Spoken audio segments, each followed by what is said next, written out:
El último método que vamos a ver de ventas estimadas es el ventas estimadas de certeza y de certezas líquidas en el caso de que las ventas en unidades monetarias puedan quedar explicadas sustancialmente por el activo sólido, se puede referir a una submasa del activo si fuera menester. Este método es bastante criticado porque el tamaño de la empresa, que se puede medir a través de varias magnitudes, no tiene que ser una causa suficiente explicativa de las ventas. El método que de verdad vamos a explicar, por último, va a ser el de las ventas estimadas estadísticas. En este se lleva a cabo un proceso por el cual se hace una encuesta, en cuanto más personas mejor, porque será más información y la encuesta más certera, y deducimos de ella cuánto va a crecer el mercado, cuánto va a crecer la demanda y, por tanto, cuánto deberemos ir incrementando nuestras unidades para funcionar en el mercado, para atender a esa demanda y así hacer crecer las ventas. Si crece el mercado, pues deberemos incrementar las unidades producidas o nuestros servicios producidos con tal de atender ese mercado y así también incrementarán nuestras ventas. En este aplicamos métodos como la TD Student.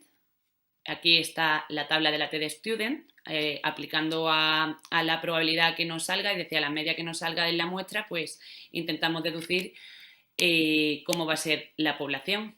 Las pestañas que le siguen las vamos a pasar un poco por encima porque son sobre todo cosas que podemos utilizar y que vamos a utilizar cuando estimemos las ventas a través de las estadísticas, como por ejemplo los parámetros en densidades continuas, lo que significa un estadístico y cómo podemos llevar la información que nos dan la muestra a través de ellos para deducir información poblacional, etc.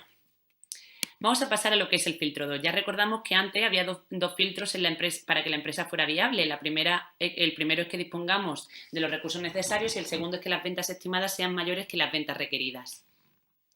Pues lo que vamos a encargarnos en esta pestaña es de comprobar que las ventas estimadas sean mayores que las requeridas. Y también compararemos con las previstas. Si resulta en todos los ejercicios que vamos a estudiar del plan financiero que las ventas estimadas son mayores que las requeridas, entonces el proyecto será viable y podremos continuar con él, podremos invertir en él. Bueno, en esta pestaña, que es el capital medio ponderado, lo que vamos a calcular es cuánto es este capital medio ponderado para el proyecto en el que queremos invertir.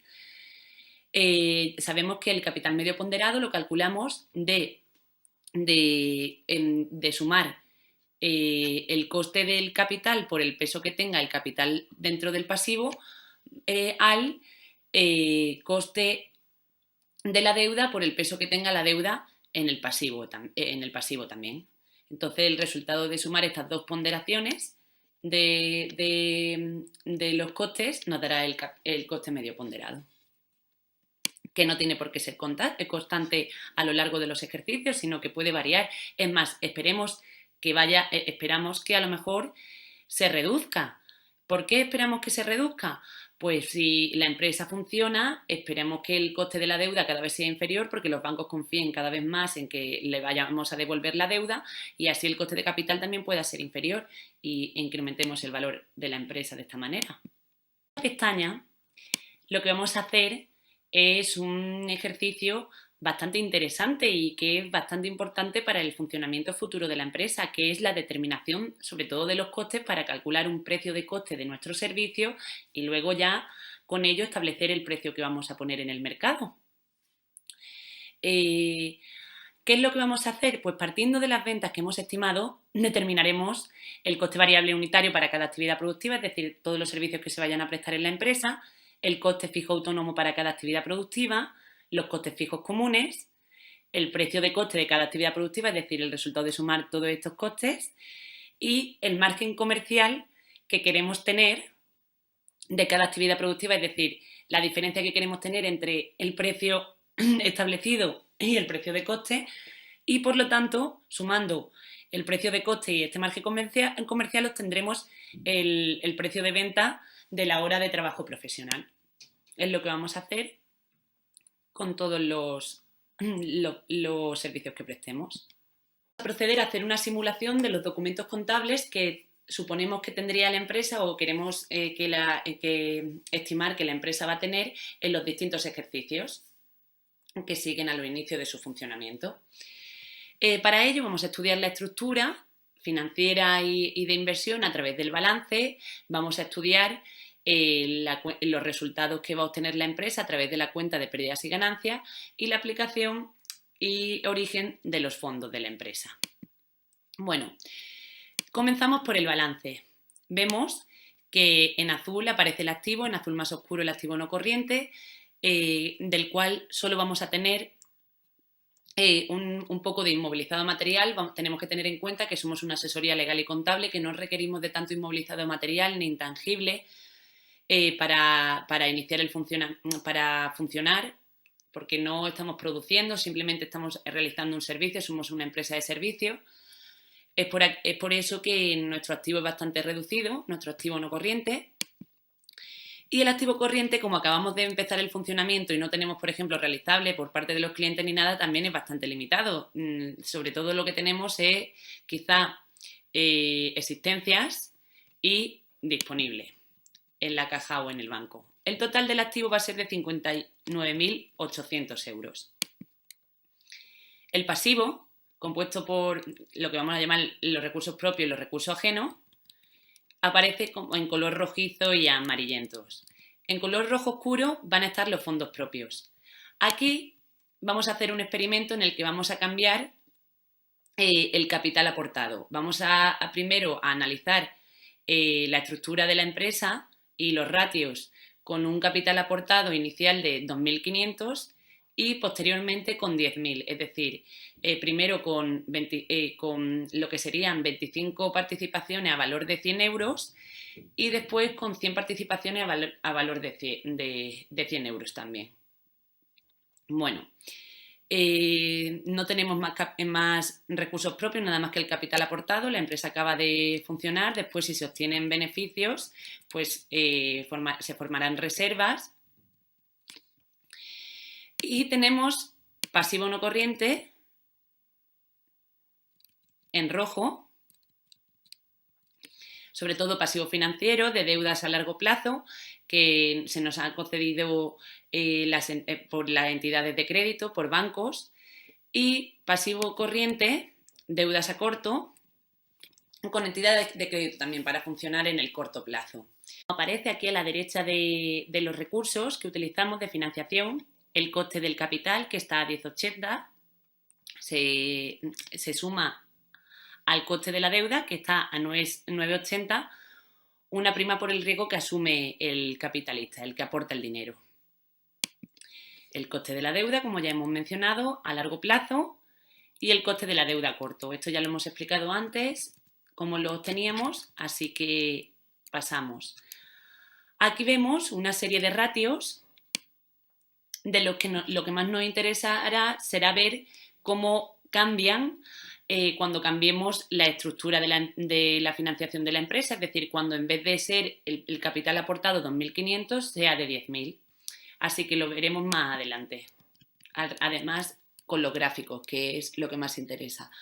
Vemos aquí el estado de origen y aplicación de fondos del ejercicio, sobre todo en qué se utilizan los recursos.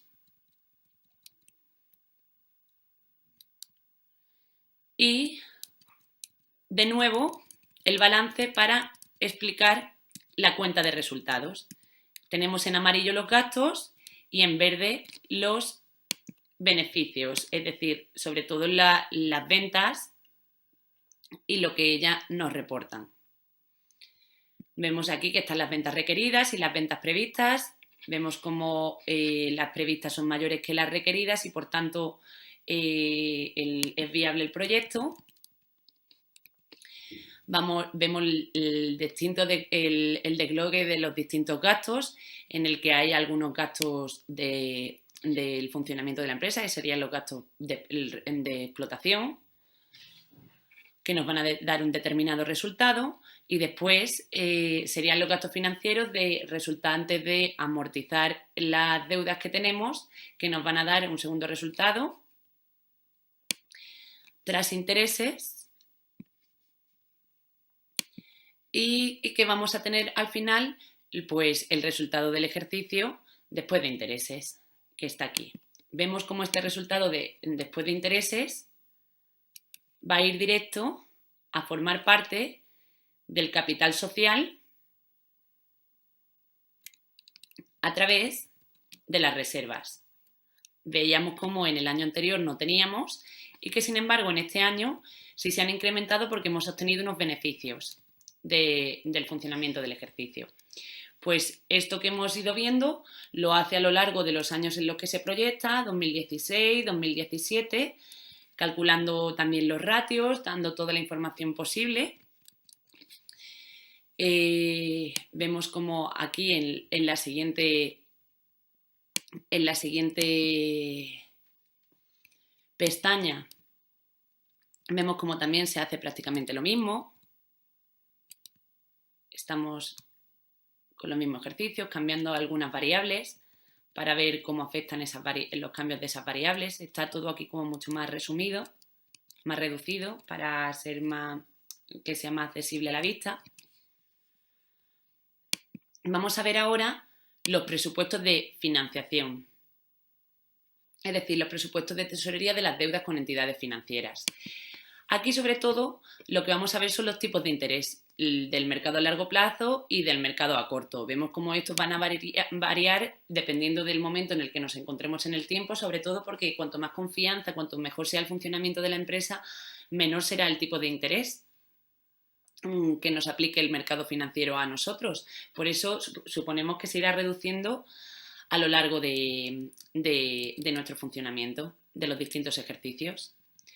En esta pestaña se dedica a calcular cuánto van a ser los intereses que vamos a terminar pagando, es decir, la amortización financiera, aplicándole impuestos, quitándole impuestos. Vemos que a lo largo de toda la pestaña lo que se dedica es sobre todo al cálculo de esta amortización financiera.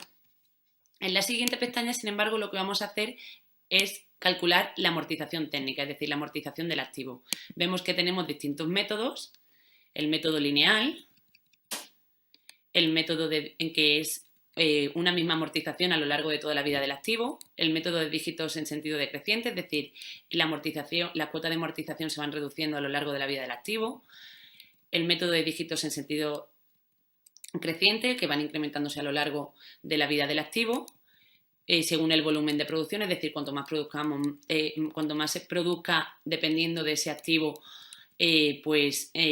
mayor será la amortización, porque se presumirá que se habrá consumido más, o del volumen de ventas, con un criterio parecido al anterior, o de las cuotas fiscales que vayamos a aplicar. Todos los métodos lineales, el más sencillo también es el que menos se adecua a la realidad, pero sin embargo el más sencillo y por tanto es el que vamos a aplicar. Vemos que tenemos dos activos, el activo número 1 valorado en 12.000 y el activo número 2 valorado en 40.000. Y vamos viendo cómo lo vamos amortizando a lo largo del tiempo, con una cuota de amortización lineal. Aplicamos valorando 12.000, vamos a amortizarlo en 10 años, pues tendremos una cuota de amortización de 1.200 a lo largo del resto de años. Lo mismo va a ocurrir con el segundo activo, que está valorado en 40.000 y que en este caso queremos amortizarlo en 5 años, entonces tendremos una cuota de amortización de 8.000. Para explicar esta ventana de ratios, primero con un capital social aportado inicial de 2.500 y después con un capital de 10.000, para ver las diferencias en la estructura y cómo los ratios recogen esa información a partir del balance. Vamos así a pasar por encima de los más importantes, como puede ser, por ejemplo, el de equilibrio financiero a corto plazo. Según este ratio, se debe cumplir lo siguiente: que el disponible más la existencia sea igual que el realizable, y si esto es así, dividir el realizable entre las deudas a corto plazo. Y este realizable debe ser mayor que 1. Como vemos, nuestra empresa cumple sin problemas este ratio, y es más, a lo largo de los ejercicios va incrementando realizable con respecto a la deuda a corto plazo. Esto es muy positivo porque implicará que podremos atender a nuestras deudas a corto plazo cada vez con mayor facilidad. Otro ratio que tenemos importante es el ratio económico. Este ratio se calcula dividiendo el activo circulante entre el activo total neto. Vemos cómo en nuestra empresa se va incrementando a lo largo de los ejercicios. ¿Y esto a qué se debe? Como es una empresa de servicios, de asesoramiento contable y legal a empresas de inteligencia artificial, el activo fijo que vamos a necesitar siempre va a ser prácticamente el mismo, pues computadoras, impresoras, algunos programas de ordenador que requeramos para hacer la información. No se va a ir incrementando demasiado a lo largo del ejercicio. Sin embargo, el activo circulante sí, o por lo menos lo que pretendemos, porque conforme vayamos evolucionando, intentaremos que vaya creciendo nuestra cartera de clientes. Cuanto más clientes tengamos, más nos deberán dinero, más nos pagarán, más será lo que tengamos ahorrado en cajas, en bancos. Por ejemplo, otro ratio que podemos ver es el de estructura financiera de la empresa, que es el activo circulante, que es el que quiere comprobar que el activo circulante partido las deudas a corto plazo sea mayor que 1, es decir, que se pueda responder a las deudas a corto plazo con el activo circulante que tenemos. Vemos que en la empresa lo vamos cumpliendo a lo largo de los años, muy justamente, pero lo vamos cumpliendo. Otro ratio que es bastante interesante mirar por encima es el ratio de endeudamiento, que es el activo total partido en los recursos propios. ¿A qué se refiere esto? A qué parte del activo está financiado con recursos propios y el resto estaría financiado por deuda. Vemos aquí que alrededor de 2%, 3% está financiado del activo total por los recursos propios. El de solvencia, sin embargo, es el activo total partido de los recursos ajenos, es decir, lo que es exigible en la empresa. Este sí que es bastante interesante porque será la parte de la empresa que está financiada por préstamos bancarios o préstamos de entidades financieras. Vemos que es mayor en puntos. Esto nos interesa que vaya creciendo, aunque por ejemplo en el último año no lo hace, porque nos interesa siempre que la empresa esté financiada cuanto más con deuda, porque el coste de la deuda es inferior al coste del capital y cuanto menor sea el coste medio ponderado, es decir, la suma de los dos ponderada, mayor será el valor de la empresa. Otros ratios que podemos ver, por ejemplo, es el de apalancamiento, que son las deudas de apalancamiento de deudas a corto plazo, que son las deudas a corto plazo a partir de los recursos propios, que siempre tiene que ser preferiblemente inferior a 100. Sin embargo, en nosotros pues no se cumple mucho esto. Tenemos más deuda a corto plazo de la que corresponde, pero también es una empresa que va a tener, gracias a las circunstancias, un circulante bastante grande para responder a esas deudas. Por lo tanto, no es un ratio que, si no se cumple, sea tan preocupante. Tenemos, por ejemplo, aquí el ratio de autonomía, que son los recursos propios partidos los recursos permanentes, que son los propios más el exigible a largo plazo.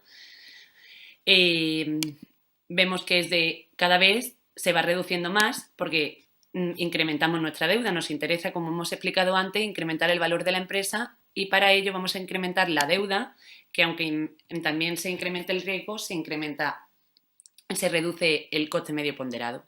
El de cobertura, que es el de los recursos propios partido del activo neto. Vemos cómo responde prácticamente como el de autonomía y por la misma explicación.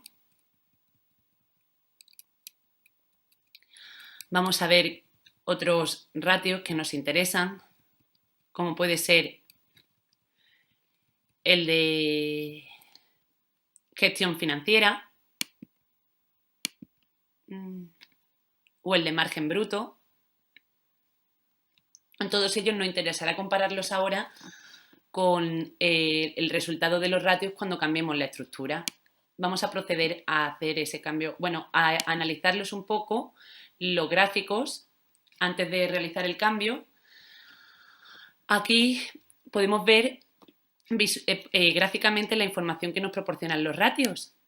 Vemos, por ejemplo, cómo en este primer gráfico el coste del capital propio siempre está por encima del coste de las deudas,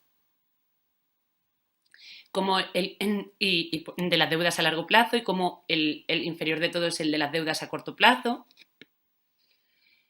Vemos como el coste medio ponderado pues está siguiendo un poco la evolución de que siguen el coste del capital y el coste de la deuda a largo plazo, porque más o menos el deudas a corto plazo se mantiene constante y está por debajo de los otros dos. Vemos aquí cómo se va cumpliendo cada vez más el ratio que antes hemos explicado, el de que disponibles más existencias, que es lo mismo que el realizable partido de deudas a corto plazo, sea mayor que 1. Vemos como cada vez es mayor que 1, va a ir creciendo, lo que significa que vamos a poder responder a nuestras deudas a corto plazo con mayor facilidad. Aquí vemos otros ratios estáticos que se mantienen a lo largo, algunos de ellos se mantienen a lo largo de los ejercicios constantes, por ejemplo, el resultado de dividir el activo circulante por el activo total neto, como vemos, que va decreciendo un poco, pero no en demasía. Por ejemplo, podemos también en este de aquí, que va creciendo, que es el activo circulante, menos las existencias,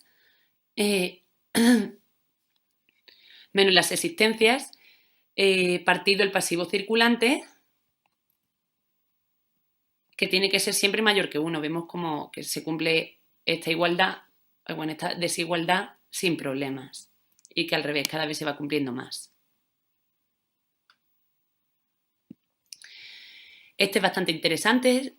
Más o menos el resto de ratios, de estos tres ratios estáticos, se mantiene constante, a excepción de este de aquí, que es las deudas a largo plazo partido las deudas a corto plazo. Vemos cómo va decreciendo, es decir, que las deudas a largo plazo son cada vez menos en referencia a las deudas a corto plazo, lo que puede suponer un problema a la hora de que no podamos pagar las deudas, porque las deudas a corto plazo hay que pagarlas en menos de un año, pero es verdad que si nosotros funcionamos con un activo circulante bastante grande, podemos responder a las deudas estas sin problema. Y como hemos visto en otros ratios, no supone un gran problema esta mayor exigibilidad de la deuda. ¿No? Podemos ver los distintos ratios cómo van evolucionando. Por ejemplo, la dotación a la amortización técnica, que es la amortización al activo, cada vez va creciendo, que es lo que le corresponde. Pues vamos incrementándolo linealmente todos los años. Por ejemplo, en este ratio dinámico lo que vemos son los gastos financieros partido las ventas. Cada vez los gastos financieros son menos, vamos a tener más gastos de explotación. Sin embargo, los gastos generales partido el margen bruto se va manteniendo muy constante. Estos ratios dinámicos son bastante interesantes porque vemos que la mayoría se reducen, sobre todo los que están aquí situados arriba. Estos son ratios relacionados con el resultado después de intereses. Por ejemplo, este de aquí, el que tiene la caída más bruta, sería el resultado bruto de explotación o antes de intereses partido las ventas netas. Cada vez vamos a intentar reducir el coste y por tanto el precio.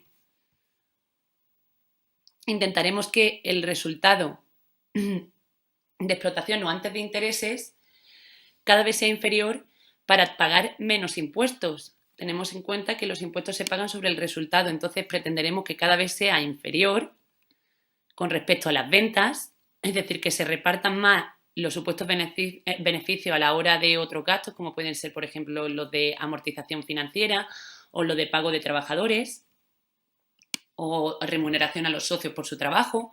Intentaremos que todos esos gastos sean mayores para que el resultado sea cada vez menor y pagar menos impuestos. Así que es bastante beneficiosa esta cuesta que hace, por ejemplo, este ratio. Bueno, habiendo visto más o menos los principales, creo que el último que nos interesa es el del valor de la empresa. Vemos cómo, por ejemplo, el valor de la empresa se va incrementando a lo largo de los ejercicios. ¿Esto a qué se debe? Pues, como hemos visto antes, a un mayor endeudamiento con respecto al capital social aportado. Vemos como el valor del empresario, sin embargo, se va manteniendo prácticamente constante y que el valor optimizado de la empresa se incrementa. Es decir, cuando optimicemos, el valor se dispara en la empresa. Vemos en los dos resultados, en los dos gráficos. Vamos ahora a proceder un poco a explicar algunos determinados ratios que son los que queremos ver sobre todo la diferencia, teniendo en cuenta que en el balance, en vez de haber una aportación inicial de los socios de 2.500 euros, va a ser de 10.000, es decir, se han incrementado los recursos propios utilizados. Vamos a ver los ratios. He señalado en amarillo los que van a ser más importantes, que veamos la diferencia. Por ejemplo, este ratio económico del activo fijo bruto partido de los recursos propios. Vemos, sobre todo para estudiar qué parte del activo fijo está financiado con los recursos propios. Ahora va a ser mayor. Vemos como también va incrementando el activo fijo y, sin embargo, los recursos propios se mantienen constantes, se incrementará a lo largo de los ejercicios. El activo total con los recursos propios ocurrirá lo mismo y más exponencialmente, sobre todo porque el activo circulante crece más que el activo fijo en las empresas del tipo que nosotros hemos establecido. Estos son los más interesantes de todo. La relación de la deuda con los recursos propios. Vemos que la deuda a corto plazo, partido de los recursos propios, es decir, este ratio de estructura financiera, empieza en el año cero bastante bajito, ya que tenemos pocas deudas a corto plazo porque todavía no hemos empezado la actividad de la empresa, entonces no hemos cogido deuda de la propia actividad, que es la que suele ser más común en el corto plazo. Y tenemos unos recursos propios bastante más elevados que cuando solo habíamos aportado 2.500, de ahí que la relación sea bastante pequeña. Sin embargo, a lo largo de los ejercicios, esta se va incrementando bastante al incrementarse también las deudas a corto plazo. En las deudas a largo plazo vemos lo mismo. Vemos que en comparación con cuando los socios habían aportado solo 2.500 euros, la división es bastante inferior, más de la mitad. Y vemos cómo no se va incrementando demasiado a lo largo de los ejercicios, se mantiene más o menos, incrementándose sí, pero más o menos constante de un año para otro, porque no nos endeudamos demasiado a largo plazo, cosa que tampoco es demasiado beneficiosa, porque ya sabemos que la deuda nos beneficia, el coste de la deuda es bastante inferior al de los recursos propios. Por ejemplo, el de las deudas totales partido de los recursos propios sí que se incrementa bastante más porque la deuda a corto plazo sí que crece a lo largo de los ejercicios. Otro ratio es el de estructura financiera, que es recursos permanentes partido de recursos propios. Vemos cómo va incrementándose porque se incrementa también la deuda a largo plazo, que está dentro de los recursos permanentes, y los recursos propios se mantienen constantes. Vamos a verlo gráficamente. Dentro del gráfico, lo que más nos interesa de todo es ver cómo ha variado el valor de la empresa. Sigue incrementándose conforme se incrementa la deuda, pero el valor de la empresa es menor en todos los periodos de lo que lo era cuando los socios habían aportado solo 2.500 euros. ¿Por qué? Porque el coste de capital sabemos que es mayor al coste de la deuda. Lo hemos ido repitiendo a lo largo de toda la explicación.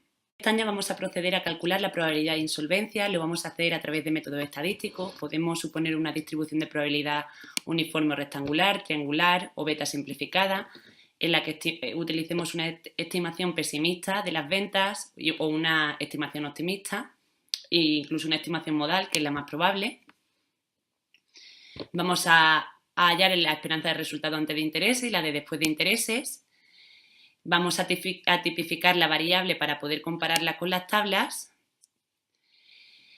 y vamos a llegar a la solución final de que, sea cual sea el modo de estimar las ventas, la probabilidad de insolvencia es evidentemente mayor conforme el endeudamiento lo sea. Está claro que, aunque es verdad que el valor de la empresa también se incrementa con el endeudamiento, la probabilidad de insolvencia es más probable también cuando el endeudamiento es mayor.